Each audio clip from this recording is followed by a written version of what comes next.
오는 6일 상하원 합동회의 날에 워싱턴 DC에서 열릴 예정인 부정선거 시위에 트럼프 대통령이 그 자리에 가겠다, 역사적인 날이다라며 직접 참여하겠다는 입장을 밝혔습니다. 트럼프 대통령이 국방수권법의 거부권을 행사한 뒤 지난달 28일 하원이 법안을 다시 통과시켰었는데요. 어제 상원에서도 재의결이 되면서 결국 대통령 거부권을 무효화했습니다. 16년 대선에 출사표를 던졌던 테드 크루즈 공화당 상원 의원이 대선 사기 주장에 동참했습니다. 크루즈 의원은 어제 의회에 유권자들과 헌법 수호를 위해 부정선거 긴급 감사를 시행해야 한다고 촉구했습니다.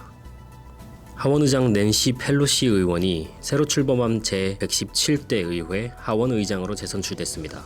경쟁 상대였던 공화당 원내대표 케빈 메카시 의원과는 단 7표 차이로 승부가 갈렸습니다.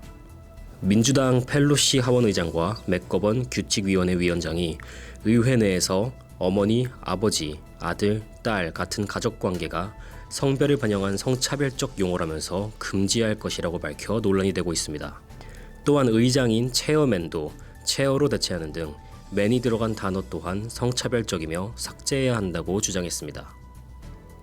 영국이 화이자 백신 세계 최초 접종 타이틀에 이어 아스트라제네카 백신도 최초로 접종을 시작했습니다. 오늘 4일 영국은 옥스포드대와 아스트라제네카가 공동 개발한 백신 53만 회분을 승인하고 즉시 공급에 돌입했습니다.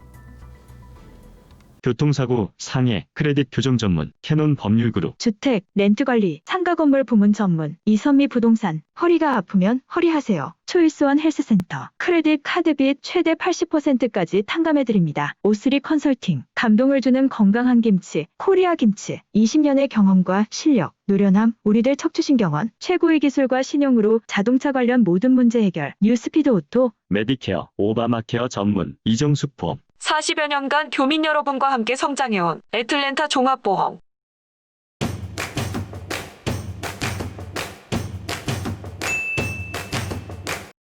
금주부터 처음 시작하는 사건 이슈에서는 우리 모두가 조금 더 자세히 알고 판단해볼 기사들을 정리해 이야기해보는 시간을 가지려 합니다. 지난 주말 방영된 SBS 탐사보도 프로그램 그것이 알고 싶다에서는 정인이는 왜 죽었나 편이 방영됐습니다. 작년 10월 코로나19로 전 세계가 떠들썩한 가운데 많은 사람들이 알지 못하고 그냥 그렇게 종결될 뻔했던 16개월 유아 정인이의 사망 사건. 지난 2일 주말 그것이 알고 싶다에서 방영 후 순식간에 유명 연예인들과 일반인들에 이어 정계에서도 SNS를 통한 캠페인에 잇따라 동참하고 있고, 청와대 온라인 국민청원 사이트에는 죄목과 관련된 개정을 촉구하는 여러 청원들이, 청와대 온라인 국민청원 사이트에는 아동학대 관련법 개정을 촉구하는 여러 청원들이 계속 올라오고 있습니다. 짧아도 너무 짧은 16개월의 인생을, 그것도 친모를 떠나 새 부모를 맞자마자 그 작은 몸으로 온갖 괴롭힘을 당하고 마지막 가는 그 순간까지 고통스럽게 살아온 정인이의 사건을 보며 온 국민이 슬픔과 분노를 느끼는 주말이었습니다.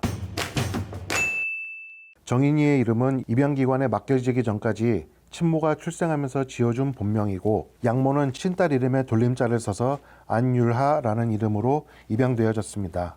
헌데 말도 못하는 이 갓난아기 정인이가 양부모에게 입양된 후 271일 만에 세상을 훌쩍 떠나버린 겁니다.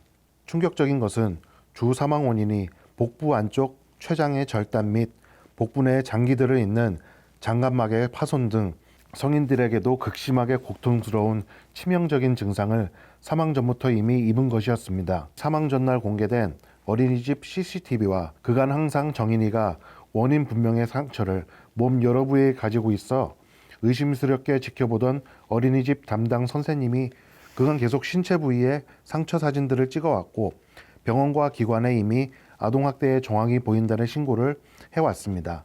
여러 차례 아동학대의 흔적이 있었음에도 사건 담당 경찰은 용의자 양모가 아동 입양 관련 기관의 자원봉사를 자처한 경력도 있고 종교인 집안 출신의 무탈한 배경이 있다는 것으로 수사 종결을 조기에 시켰다는 일각의 지적도 있었습니다. 서울 양천경찰서는 아동들을 전문적으로 관리하고 치료하는 각 기관들의 고발을 무려 3차례를 받고도 혐의 없음으로 수사를 종결한 것으로 나타났습니다.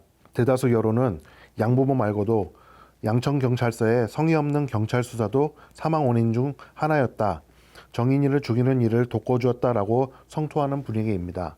뒤로 돌아가서 정인이 양부모가 입양 시점 1개월부터 상습적으로 방임과 학대를 시작했고 주변 지인들에게도 충동적으로 입양을 했다는 사실을 고백했다는데 친자식이 아닌 것이 육아에 너무 힘들다고 평소에도 지인들에게 고충을 토로하는 등 주변 사람들의 시선을 끌은 적도 있었다고 양모의 지인들이 그것이 알고 싶다를 통해 증언해 줬습니다. 결론적으로는 정인이 사망 후 검찰에서 양모 측에게만 아동학대 혐의를 씌워 구속영장 신청을 해 현재 수감 중이고 양부는 아동학대 방임 관련으로만 적발이 되어 불구속 수사 중에 있습니다. 사망한 정인이의 양부모는 한국 시각 오는 13일 서울 남부지법에서 첫 공판을 치룰 예정입니다. 이 같은 검찰의 발표에 대다수의 여론은 격렬하게 반대 의사를 표명하고 소셜미디어에서 관련 이슈에 대한 비판을 끊임없이 내고 있습니다. 정인이가 사망하게 된 이 사건은 단순한 아동학대 치사 혐의가 아닌 살인죄가 적용돼야 된다고 그것이 알고 싶다 방송 프로그램에서는 간접적으로 주장하고 있고 의료 전문가 및 일반인들의 청원이 무섭게 빗발치고 있습니다. 각계각층의 시민들과 연예인들은 정인아 미안해라는 해시태그를 너나 없이 이어나가 더욱더 많은 사람들이 볼 수 있게 공유를 하고 있습니다. 이번 정인이 사건은 회칙과 법에 맞게 입양 전 양부모의 심사와 입양 후의 관리 스케줄을 지켰다라고 주장합니다만 너무 형식적인 사후 관리가 아닌 더욱더 엄격한 입양 적격 심사와 실질적으로 입양아의 상태를 제대로 파악하는 사후 관리가 필요하다는 질책이 나오고 있습니다. 그것이 알고 싶다 방송 이후 근 이틀 만에 전 국민의 관심과 청원이 온라인을 거쳐 온 국민의 집중을 의식한 정계에서도 서둘러 아동학대 방지 관련법 제정과 개편, 총체적인 시스템 점검을 하겠다고 나서고 있습니다. 비록 소잃고 외양간 고치기 일지언정 국회가 나서서 관련 법 규정 등에 대해 나올 때만 이슈가 되는 아동학대에 관해 더욱 세부적인 국가적 제도 개편과 정인이를 사망케 한 양부모에 대해 살인죄를 적용하는 등 아동학대법에 대한 처벌 강화를 조속하게 실행하라는 청원을 끊임없이 내고 있습니다. 정인이의 양모가 본인 손으로 16개월 아기의 몸에 학대와 폭행을 자행하고 목 놓아 울었다는 주변 지인들의 증언은 진짜 악마를 보았다라는 말이 나오게 합니다. 러빙엔즈 박물관호에서 간병 전문인을 모집합니다. 주 업무는 고객분들의 일상생활 보조입니다. 합법적으로 근무가 가능한 조지아 거주자분들은 모두 지원 가능합니다. 애틀랜타 직업전문학교에서 2020년도 신입 학생을 모집합니다. 메디컬 어시스턴트학과 미디어 영상학과가 개설된 본교 입학 문의는 전화로 상담 가능합니다. 애틀랜타 TV는 러빙엔즈 시니어센터, 수지홈 케어가 함께합니다. 이상으로 애틀랜타 TV 뉴스를 마칩니다. 시청해주신 여러분 고맙습니다.